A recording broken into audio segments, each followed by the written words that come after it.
So, in the Twitch chat, NN is asking, Peter, just to get your reaction or thought, saw a tweet from Anthony DeMarco on Twitter and X, Flames interested in Brandon Carlo from Boston. This is where, man, this is where, like, trade deadline stuff is always so, like, challenging or whatever. Not challenging. It's talking about fucking hockey here, man. But this is where it gets a little bit interesting because for approximately 0 seconds of my life, have thought about Brandon Carlo fitting in on the Calgary Flames. Like, it's just not a thought that has crossed my mind a whole lot. So I don't know some of the particulars on the old Brandon Carlo contract. Initial reaction before I see a whole lot of that, and honestly, I can't imagine a whole lot is going to change my mind on the matter. It feels like a weird fit to me. Obviously, the Flames, as constituted right now, are not a high-level hockey team by any stretch of the imagination. Oh, apparently we're having some, we're overloading the CPU a little bit, so we'll just check away from Puckpedia. By the way, if there are ever any stream issues or anything, and was quick on the mute. Well, Toxic just laughed at me, but let me know, because again, streaming this on multiple things, and that didn't go super well last time, so hoping the old MacBook can hold up this time. But the Flames, as constituted, are not a high-level hockey team. I think they proved that over the weekend. They are a average to below-average hockey team that just so happened to have a guy who's 5'11" and a 7th-round pick between the pipes who's stealing the show and is getting to the point where, like, forget Calder votes. This guy should be maybe not first-place Vezina votes, but should at least be on a couple of ballots. He has been that good for this Flames team, and so it is weird to say that a team that is, I believe, a point out of a playoff spot going into action today, and a team that is not very good and has some obvious holes should not go and make those improvements. But we know where the Calgary Flames are. This is basically year one of a rebuild, right? Like last year was the teardown year. This year was the, okay, we're I mean, probably still should be tearing down a little bit if we're all being honest with ourselves, but this wasn't the go out and acquire a whole bunch of talent thing. And so Deed's letting us know, $4.1 million, 28-year-old right shot defenseman. I don't see where the fit is. I think that while, yes, Brandon Carlo, if you put him on the Flames today, he is third best defenseman on this team. And so that, by definition, makes him a top 4 defenseman. And the Flames would need that. I think he has a couple years left on his contract after this. And so if you do that, you're probably moving Rasmus. Like that's kind of what my thought is that if you are going to make that move, that means you have something bigger down the line for a Rasmus Andersson, and you don't want to just completely tank things. And now all of a sudden you have guys playing minutes that you're not necessarily expecting them to. But I still don't love it. That is the type of move that I don't think this team should be making. And I have said for a bit that the Flames just going full on everything must go, every game must be lost is not the way to go. I hate that about rebuilds, and I think we have seen a lot of times where it is very difficult to come out of those because losing becomes okay.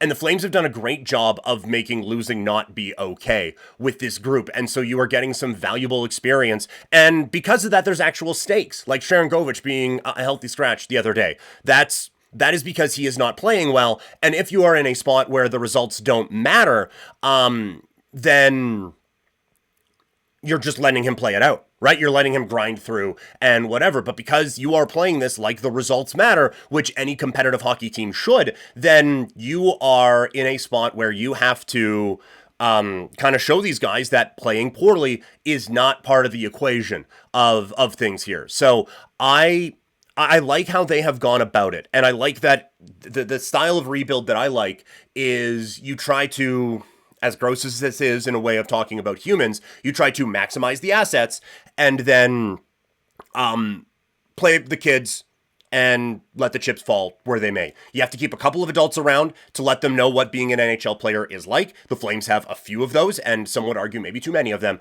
but you let the kids play and you let the chips fall. And right now the chips have fallen where this team is bordering on a playoff spot, but is obviously not good enough to make any kind of noise. If they won a game in the playoffs, I would be stunned, given the quality of the teams that they would be playing if they squeaked into a wild card spot. Like, I get, like, they have given the Jets some problems, and the Jets have a bit of a goaltending concern of their own once it gets to playoff time. The Jets win that series handily. And whether it's Vegas or Edmonton at the top of the Pacific Division, both of those teams kick the ever-loving shit out of the Flames. So they aren't a team that is going to be making a whole lot of noise. And so I haven't minded how they've gone about this. Trust me, this is all looping back to Carlo. But I am realizing in this moment I forgot my Vyvanse today. So we're going to be on a journey today, folks. But with this, I have kind of justified not tearing this all down because, how much worse are they going to get? Like, they aren't winning these games because Rasmus Andersson is dragging this team kicking and screaming into these games. They're not winning these games because Blake Coleman is out here grinding his way through. They're winning the majority of these games because that kid between the pipes is special. And there is a part of me that doesn't want to waste that. There's a logical part of me that this isn't what this team is. Like, there is a very real chance that, I don't even want to say Wolf comes back down to earth. Even if he is just good next year, this is a bottom 10 NHL team by a ton. So I am not saying, like, well, we can't waste the great years of Dustin Wolf, go out and acquire a bunch of guys, but I also don't think that the guys who they have now are keeping them from losing these games. It is almost entirely because of that kid between the pipes. Now, if you want to talk about getting the most for those players, I understand it. The reason I haven't minded how things have been going here is the whole, like, squeak into the playoffs thing has been an MO of the Flames for a very long time. That's why you get Tony Amonte and Owen Nolan and all of those cats in the lineup, is because the Flames just wanted to squeak into the playoffs. I genuinely believe that this is different. I genuinely believe that this is a group that the contributors are going to be here for a bit, for the most part. Wolf playing great. You are hoping goalie of the future, and he's going to be here for a really, really, really, really, really, really, really, really, really long time. You have, like, Zeri has been their best forward for some stretches. He's going to be here for a bit, like, core piece, I would say. Coronado, going to be here for a while. You are hoping. He has been playing well. And then the vets who are playing well are Huberdeau and Kadri, and they're locked up on long-term contracts, and those cats ain't going anywhere, even if you wanted them to. So Kadri might. But either way, I have justified it as the kids are getting them to this point for the most part, or at least the future pieces are getting them to this point. You go out and make a move like getting a Brandon Carlo, and you start giving up future assets for it, and that's where same old Flames comes in, and that's where the concern comes, where you are just trying to scratch into the playoffs, and that's where a little bit of mismanagement comes. Because at that point, then I don't want to say you have expectations and those are bad, because we talked a little bit before about having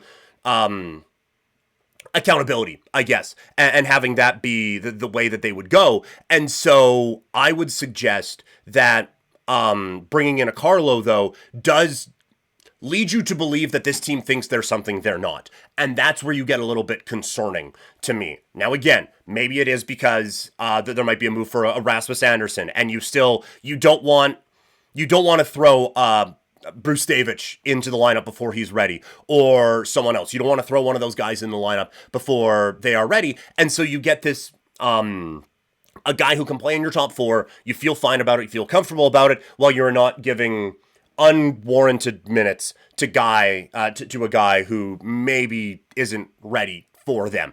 And to the point, Toxic in the chat, I feel like Rasmus has given up, or he's on a bad decline. I think that there was, I don't think Rasmus has give up in him, to be perfectly honest with you. I think that guy would, like, get into a fist fight over the competitiveness of a game of checkers. Like, he seems like a guy who has to win everything, right? Like, he has to be first one to the buffet. He has to be the first one out the door, the first one finishing around. Like, he has to be that guy, which is why I don't mind having him around, because I think you need that kind of, that type of a guy who's just a winner around your team. And I get that can be overused sometimes. But I do think that he was playing a little or a lot over his head in the first part of the season. And so I think you are just seeing that kind of come crashing down a little bit as well. So I do think that there is a little bit of a regression that has come up with Rasmus Andersson in this particular situation.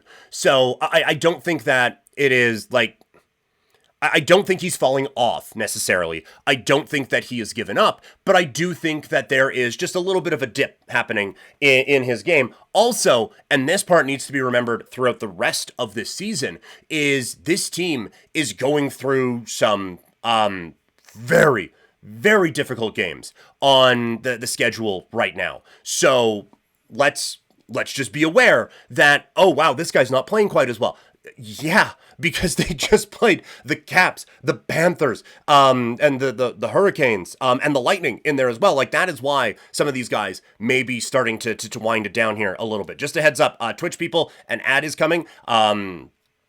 Sorry, but, gotta pay the bills and all of those sorts of things. At least it was supposed to, and now I don't know if it actually did or not. But I am going to try to be on the Twitch streams a little bit more cognizant of when the ads are coming, so that you're not missing all the great stuff. But also, I mean, Deed's a subscriber.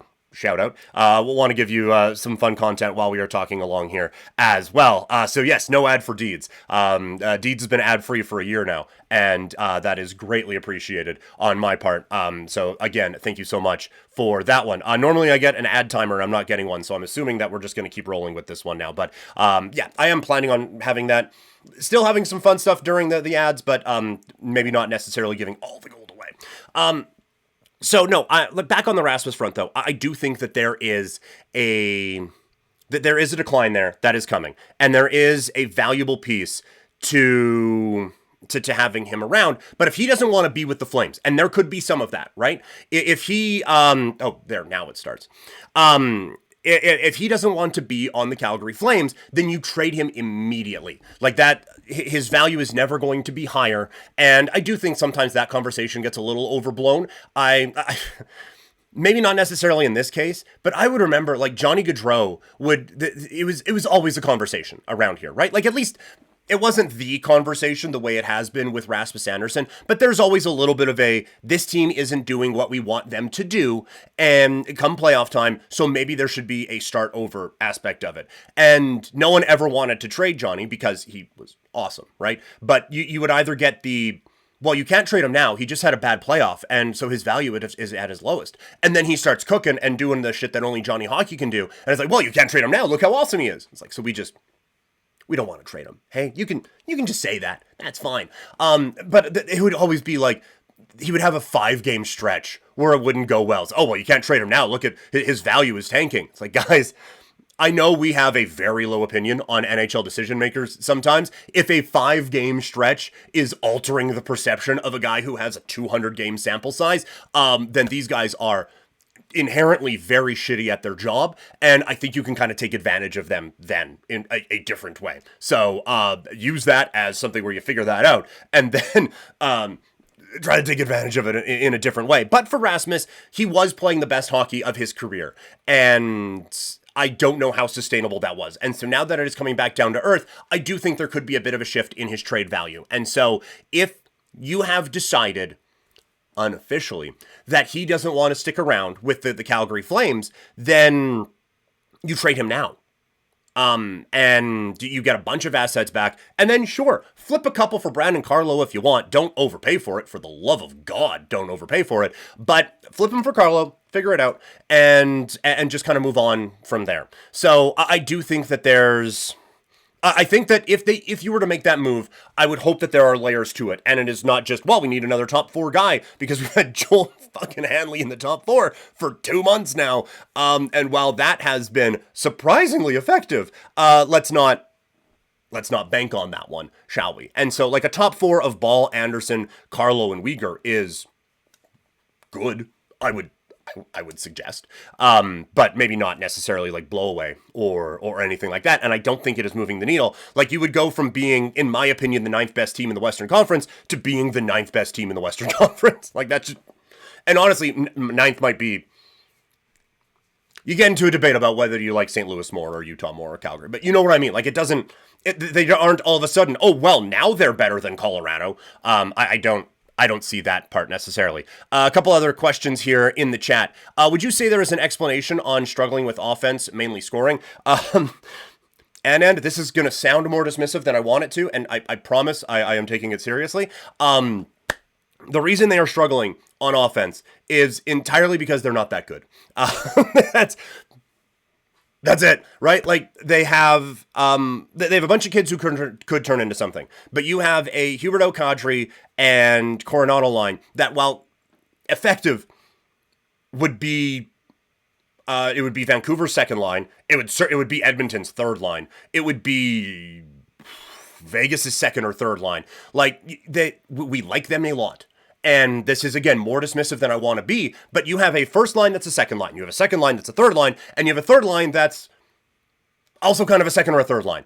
And then you have a fourth line that is entirely a fourth line, although playing better than a lot of fourth lines, but not quite a third line. Anyway, that's a lot of lines that we just did on a stream, but God, I hope no AI catches that one. But you don't have the high-end talent. And that is the big overall thing of all of this, is that the Flames do not have those game breakers yet. And I have said, they have built an excellent foundation that when that game breaker comes, they're set, right? Like, if you, just to put a name to it, if you got Elias Pettersson right now, and I'm not saying they should, I'm not saying they will. This is just to be able to visualize that. I guess maybe to calm the hordes. Let's say you get Gavin McKenna. Better? All of a sudden now, you have a top line that would be, let's say, McKenna, Zary, and Coronado. A second line with, like, Huberdeau, Kadri, and Sharon Govich. And a third line, future-wise, of, like, Frost, Backlund, and, I don't know, Stromgren, or someone. I'm sure I'm forgetting it. I'm sure I'm forgetting guys. But you know what I mean? Like, all of a sudden, like, you have guys who are set up to play with that number one dude. Like, you are just missing that one piece. And I'm not saying they are Elias Pettersson away from going off and making a cup run, but they are a number one center, number one creator away from being a good hockey team. And then you are that and probably another finisher away from being a very good hockey team, assuming the defense progresses in the way that you want it to, and Dustin Wolf his game doesn't fly off a cliff at some point. Like, they are situated in a way where you can get those guys, but you don't have them. And so you have to work really, really hard to try to score in this league. And it's been tough. And Sharon Govich not stepping up has been, or not stepping up feels a little harsh, but having a bit of a step back season has hurt. It absolutely has hurt this team.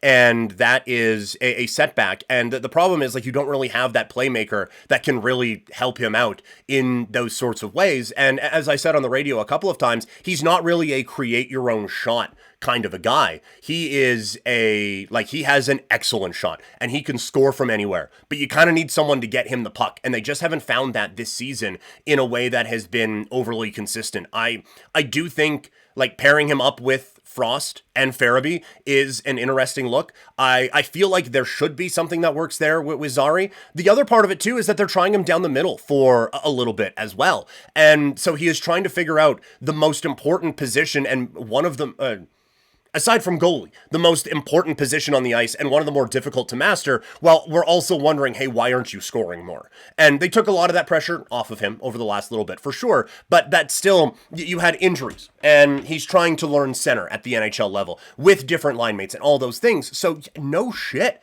it's not going well for that kid. It's like what we tried with the stream here at one point, where I was like, okay, we're really going to hit this thing. And so we're going to have multiple streams, and I'm going to have the vertical camera, and we're going to have all these different things. And then the thing was lagging because, of course it was. I just threw 9 things on top of it. I think that is a little bit of what was going on with Sharon Govich, where, okay, we're going to have new line mates. We're going to try you at center. And we're just going to, oh, by the way, you're going to have the biggest contract you've ever had in the NHL, and teams are going to be focusing on you now. So go. And it didn't work. And so I think next year, just give him the responsibility of, you put puck in net. Cool. Once that starts to go, we'll start it. maybe build that thing up a little bit. But let's atomic habits the shit out of this thing, and just those small wins before we get to the big ones there, shall we? So I think you have a combination of they aren't that good, and the guys who are good aren't playing good, and that becomes a bit of a factor there. Deeds. If you're trading Rass, it tells you that the Flames have given up on the season, in my thoughts, and I don't see that from the Flames. That is entirely true. That's why I wonder about the Carlo thing, because Conroy, to me, doesn't strike me as the guy who is going to go out and make a short-term move like that. Now, again, he made a lot of the moves at the deadline with the thought of, let's bring some guys in and hope that they also start to click a little bit. Instead of just purely futures and draft picks and all of those sorts of things, right? So there was a little bit of that, but I just don't see Conroy being like oh no, we're awesome now, let's go finish 8th. He really strikes me as someone smarter than that, which is why the Carlo move seems weird. So that's why I'm wondering about Erasmus thing. And again, no reporting from me. The joke that I always make is that anytime I see the Calgary Flames brass, they introduce themselves to me. So they're not giving me the inside information here or anything like that. This is just maybe you're piecing it together. Like you get a Carlo because you still want to remain a little bit competitive, which, but you also, if Rasmus doesn't want to be around, you then move that and you can still be at least a little bit competitive, and you can at least sell that to the owner who wants the team to stay competitive, if that makes sense. It's also the lines are made up of younger players getting their feet wet in the NHL. Totally, 100% it is that. You have a lot of guys who are, like you said, getting their feet wet, figuring out where they all fit in, right? Like you tried Pospisil at center, that didn't work. You tried Zary at center. I thought that worked. I was a little surprised they didn't bring him back and put him at center. I know maybe you're just kind of easing into it. Also, you got a few already. Like Kadri isn't moving anywhere off of center. Frost is your guy, and Backlund's there, so you're not going to move him off of that necessarily. But I liked how he looked down the middle and kind of thought you wanted to experiment with that a little bit more. But yeah, like you have Coronado playing first-line minutes for the first time in his career, and all these different young pieces kind of trying to fit in to all these different spots. So there's a learning curve here with a lot of those guys, for sure. Sharky needs to play with someone, with the driver to be successful. 100% agree on that one. No way Conroy sees the last 3 games and thinks this team is good. Yeah, I don't think you watch this team get dummied in a couple of these games and think, man, you know what? Like that we only got 1 point against Carolina, and we've scored 1 goal in 3 games. But I'll be fucked if we're not a Brandon Carlo away from getting right into this thing. You know, like, you're watching this, like, yeah, I know I would solve every one of the problems out on that ice tonight, and that is Brandon, by God, Carlo. I don't think that's happening, necessarily. So, interesting discussion. Thanks for the chat, and really do appreciate that. Got a nice little half-hour chat on the Flames in today that I wasn't anticipating.